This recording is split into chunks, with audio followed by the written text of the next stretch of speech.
data point where we are able to go through it. So data units are called blocks. So these are called data units. So data units are called blocks, and they are very much similar to the sectors of other medias and system. So here the data blocks and sectors are very similar to the previous technology or other technology that has been prevailed. There is no bifurcation in this. Similar concepts have been used. A block consists of almost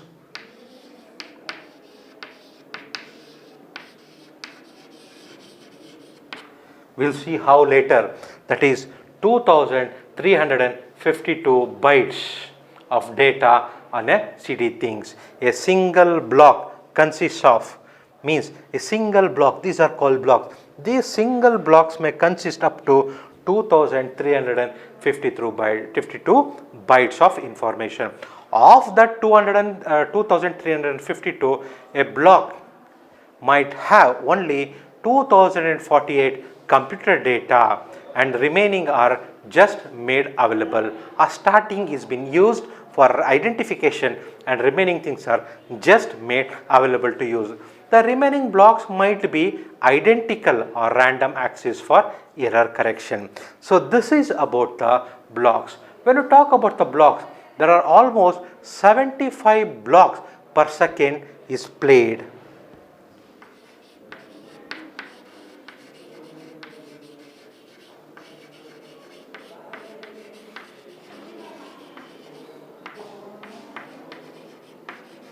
Now when we talk about these kind of, we have seen block, what is the size of block, then we see that almost approximately 75 blocks are played per second, means 75 blocks are used per second. Now look at the rate of sampling, very high, means we get a continuity. Earlier in a very old audio system, you might have seen the break in audios. If it was an apple, pronunciation of apple, you say apple, means there was pauses because there was not continuous stream, so that sounds funny, but when you pronounce it apple so fluently, that sounds very easy. So this is what is achieved here, means a continuous stream of data will be flowing out. This is very highly appreciable. Next, each block consists of almost 98 frames. When we talk about 98 frames, which is very high with respect to the stream of data. This was about the blocks.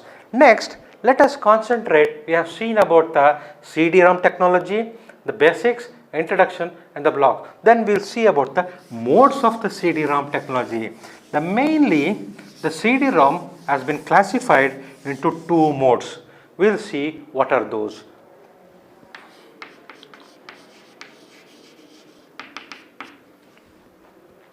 CD-ROM specifications was well defined with the intention or a goal of starting uncompressed or storing the uncompressed data. So the intention of CD-ROM was mainly also to store the uncompressed data. Mainly it was till now we were dealing about only uncompressed data, because error handling was very easy because of the 8 to 14 bit modulation, where with respect to read-only algorithm, data was stored in an interleaved fashion. So error was very less. Damage was only caused due to dirt or scratches that was easily recoverable. What about the compressed data? So even this was also a concept that was kept into mind while dealing with the modes. Second one, this is actually achieved by CD-ROM modes. We'll look into it. How does this work? Let us look into the first one, that is called CD-ROM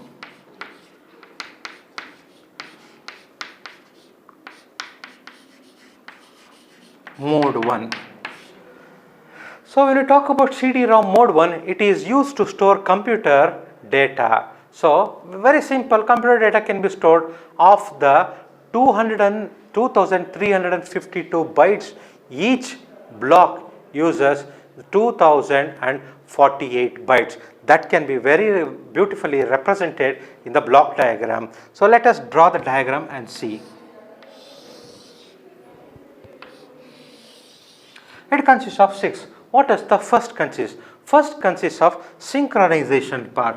We call it as sync. I'll tell you what is this number 12 and all those things. The next division is header.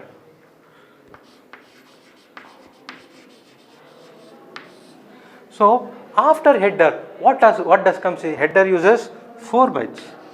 What does the next come? That is user data.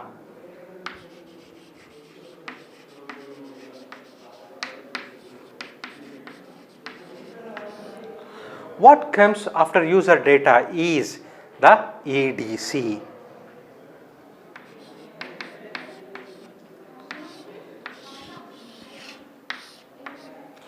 After EDC, what is that? There are few blanks.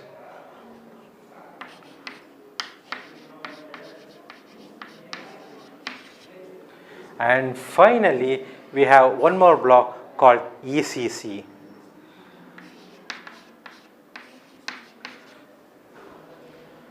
Now let us look. So this is said to be one block. How many bytes of information can be stored? We have seen in the just now previous explanation, that is 2352 bytes. So each block can hold 2352 bytes.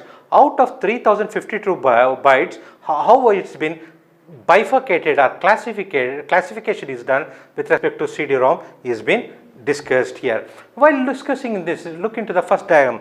The first is 12 bytes. So these numbers, what I have written below this, are the bytes, the amount of bytes that has been allocated for this.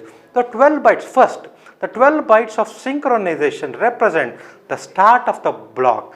Mean 12 out of these 2352 bytes, 12 bytes is used as synchronization information, where it indicates the start, or it is used as an indicator that is said to be the start of this block. And second one, 4 bytes of data is used to store the information called header, means identifying the block. Which block is this? Whereas this is used to indicate the starting, and this 4 bytes is used to store the information of the block. What is the block? Which kind of block is this? So out of 4, the first 2 bytes are the data that contains minutes and seconds respectively. So out of 4, 2 is used to store the information about minutes and seconds. What about the remaining 2? The remaining 2, third one contains the block number.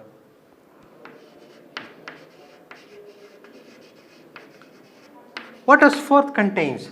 So first 2 is out of 4, that is header. It is called the block identification. So sorry, out of 4, first 2 is used to store the how many minutes and seconds are prevailed with respect to this block, and the third block is represented or used to store the block number. Fourth is used to identify the mode.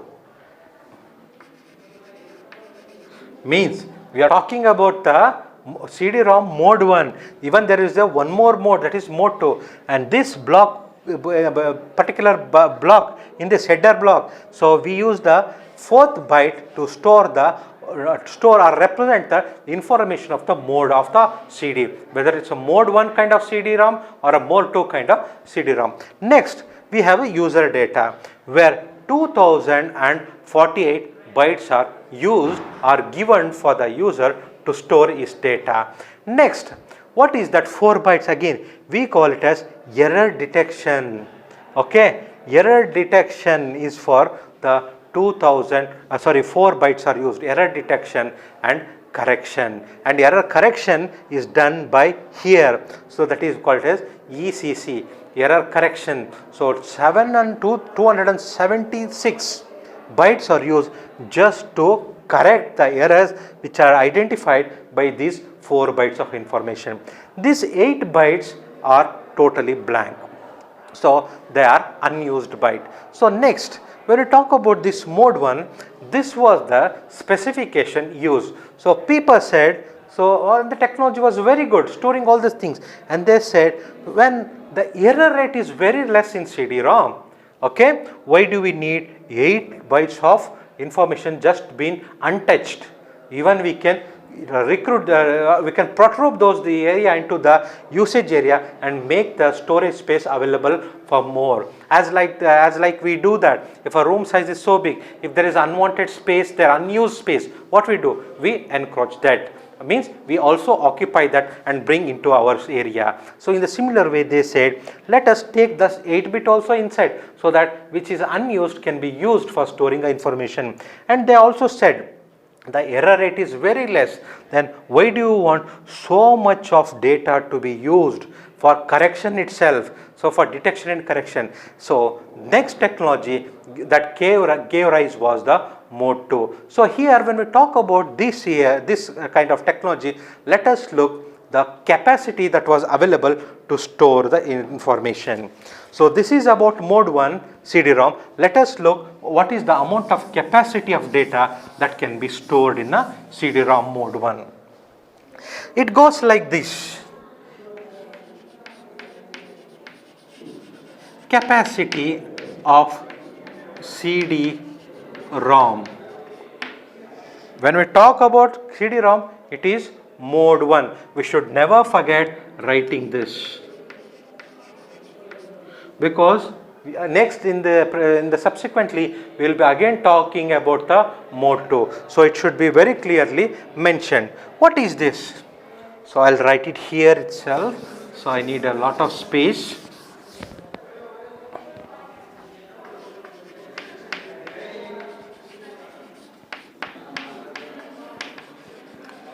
Capacity of CD-ROM with respect to the mode 1. What is that? That is, we know that 3,33,000 blocks are available into, we are converting into 2048 bytes of information are made available to store. So per block means there are totally 3,33,000 blocks, out of which 2048 bytes are made available. That has been showed in the picture. We saw it in the mode 1. So 2408 per block. Then what is the amount of storage? We get such a big value, very difficult to pronounce. Such much amount of bytes of information has been obtained. So we always talk of representing of bytes in KBs or MB. Let us convert these. That is 681 into 984 thousands of bytes into, we are converting it into KBs, that is 1044 bytes per kilobytes. Again we need to convert those into MBs. So how do we convert? Into again 1 by 1,24,000 kilobytes, this time by megabytes, which almost yields 650 megabytes of information. Look at this, we obtained this much value. Now this bytes has been converted with respect to KB. Again with the KB it's been converted into MB. So we approximately get 650 megabytes of information with such a wonderful technology of mode 1. So we have seen about the capacity. Again it is our duty to look into the data rate also. Let us look into it.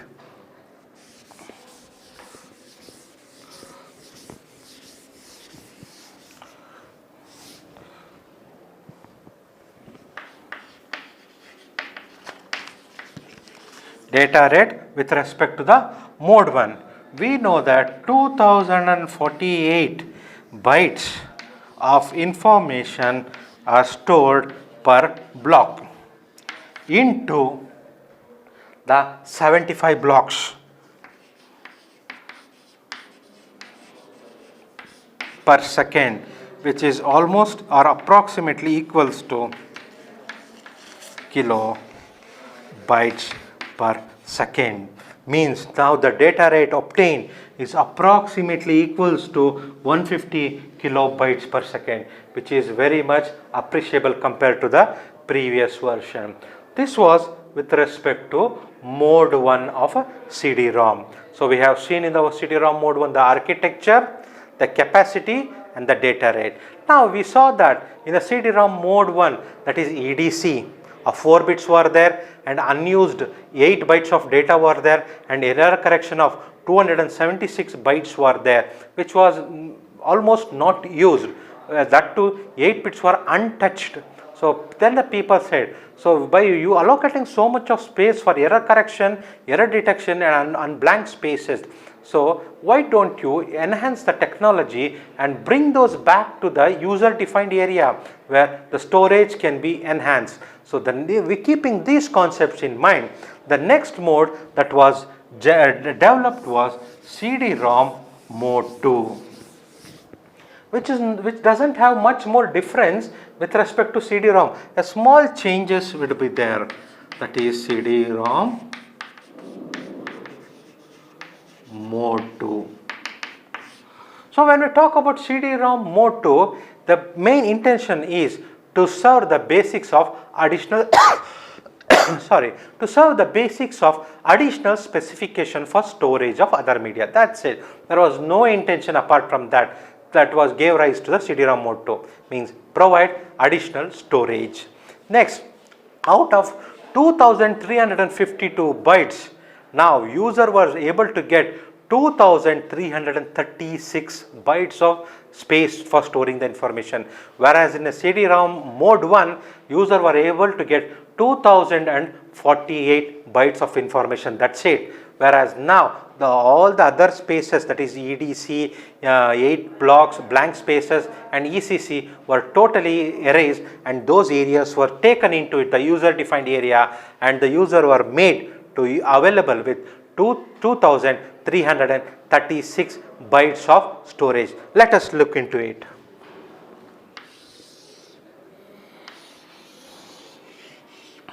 So as usual, we had synchronization of 12 bits, a header with respect to 4, and finally user defined area, or where user data was there, user data can be stored, which had a capacity of 2336. So out of 2352 bytes, this was the new method where the bifurcation was done. As similar with respect to the mode 1, 12 bytes is used to indicate the starting, that is the initiator where the block starts, and the 4 bytes used in a different modes.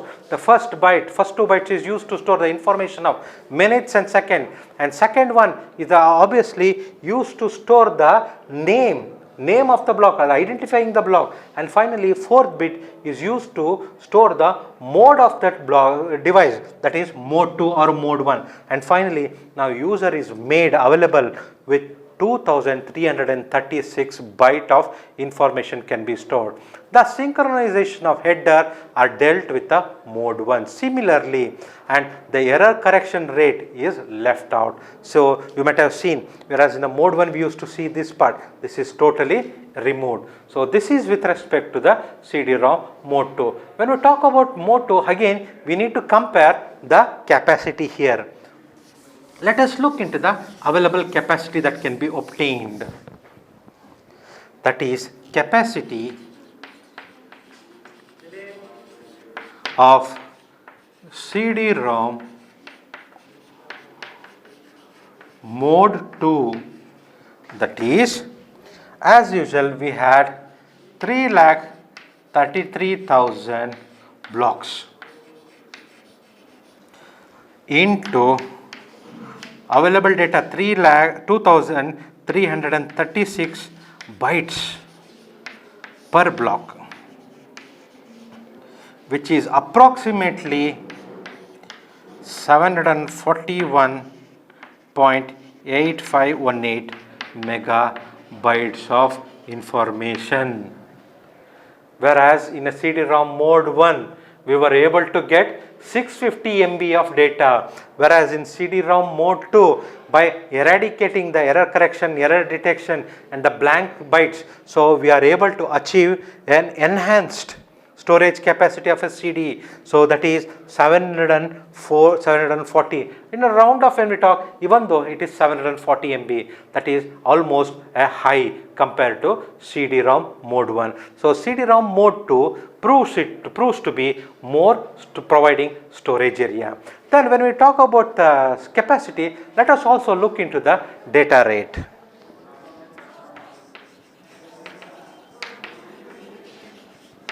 That is, we know that 2336 bytes of data are stored per block into a convention of 75 blocks per second. That would yield 175.2 kilobytes of information, whereas in CD-ROM mode 1 we were able to get only 150 KB, 150 kilobytes. Now look at the data rate. The data rate has been totally increased from 150 to 175. So this is obviously a much more better technology compared to CD-ROM mode 1. So in the CD-ROM mode 1 the capacity was derived for up to 650, whereas in CD-ROM mode 2 we are able to get 740 almost approximately, and the data rate of CD-ROM mode 1 was 150 KB, whereas in mode 2 we are able to get 175. So these were the two differences between the CD-ROM mode 1 and mode 2. So while summarizing this, so in this session we have discussed about the CD-ROM, that is compact disc read only memory, which we are still using in today's life, and we have discussed about the blocks. What are the blocks, how many blocks are there, how are they represented, and all the specifications related to blocks, and the modes of the CD-ROM. Those two modes, that is mode 1 and the mode 2, and we have also seen the diagram of mode 1 and mode 2, and we can clearly see the comparison with the values of capacity and the data rates of mode 1 and mode 2 of CD-ROM. This is what I had wished to explain in this session. Thank you very much.